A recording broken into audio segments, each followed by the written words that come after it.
Good morning, all. It's great to be back here on the Darts AM sofa.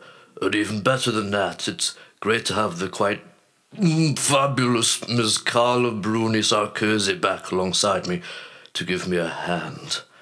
Care to help out with the presenting as well, darling? Merci, Sir Roger. Bonjour, monsieur et mademoiselle. An absolute honor to be back. Darts AM was the most fun I have had since watching the more graphically outrageous visual gags in Moonraker. One of my proudest moments when I managed to convince Albert Broccoli what that film needed was more phallic imagery, my dear. Of course, I can't take credit for the final line. I'm not slipping into that trap so easily. Maybe not, but I might well slip into... Roger, how have you been since we last met? Well, I've spent most of the time in a dissolute reverie, but I've just come back from St. Moritz after a fortnight on the piste. Roger, you know your liver's not what it used to be. Have you been trying to impress Barbara Bach again? No, darling, I meant I'd been getting to grips with those beautiful alpine peaks. Got to keep myself in shape, as I've heard there's a possibility of a remake of For Your Eyes Only. Oh, no one else could ever replace you in my eyes, Roger. I am, of course, For Your Eyes Only. Now, what's this I've been hearing about you having a fling with some singer-songwriter? Oh, absolute nonsense, of course, Sir Roge. Merely a smokescreen to distract the likes of the Crab from going public with our occasional tête-à-tête. Ingenious, my dear. And how is Nicola getting along with his karate champion? Now, shall we get on with the show, for this is the final darts AM of the season.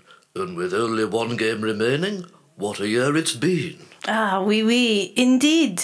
And tonight's final has the look of a David and Goliath. Like the time I was photographed stood next to your husband on Burt Reynolds' private yacht in Monte Carlo. Roger, do stop interrupting. We haven't got much time and I'll never get it all in. You're not the first to say that, my dear. And you certainly won't be the last. Roger, do stop it. As I was saying, to the untrained eye, tonight's final has something of the look of a mismatch, as six-seed Jamie Bowman takes on reigning champion Stuart Lomas. However, Bowman is on an impressive run of form, which has seen him beat his greatest personal rival, the highly fancied number 3 seed Robin Brown, and the man who finally stopped that bastard Alum Ullah. Somewhat ominously, however, Lomas is looking to secure an unprecedented treble. Unfortunately, the lovely and quite filthy Penelope Pitstop is on leave, so my own unprecedented treble has been rather snuffed out for today. But here with the odds and form is Boyne's Bet's second most controversial pundit, Brum. Hello, and hands off Penny Roger, she's mine. The main question on everyone's lips at Boynesbet is how we can attract custom after Jim Tyson contemptibly set up the gambling gent and immediately offered 1,000 to 1 on a Bowman victory. Here at Boynesbet, we're slightly more realistic about Jamie's chances and have already taken substantial money on arrows at the wildly generous odds of 20 to 1, with Lomas hot favourite at 2 to 7. Beep beep. Merci, Brum. And now, straight over to our roving reporter, Kendo Nagasaki. This really has been a season to savour for Mr. Jamie Arrows Bowman. Let's just not forget it took him 7 games to register his first win last year, and he only qualified for the top flight this by stunning Peter Kelly in the playoffs.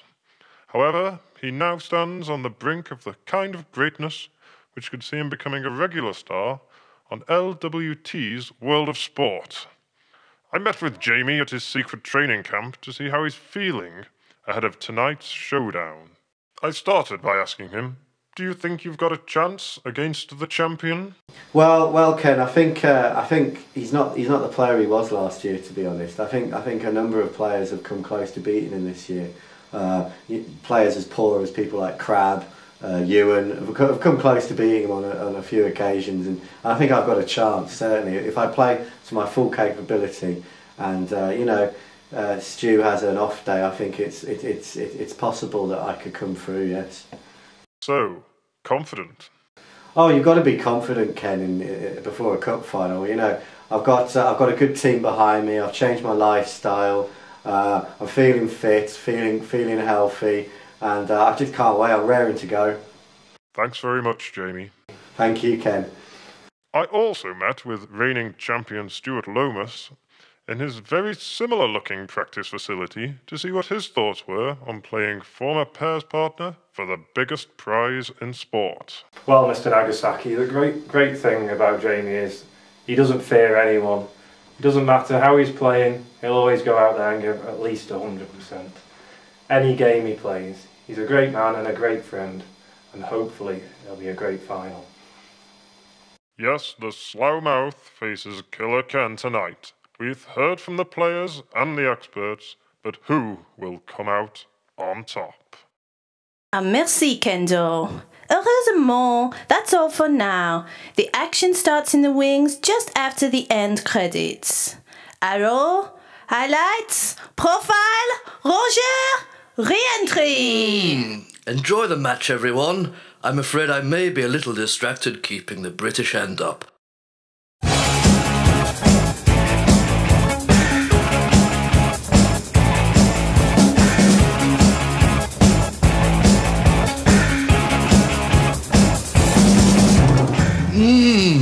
And now to introduce your players this evening, your master of ceremonies, Mark the Groin Boyens.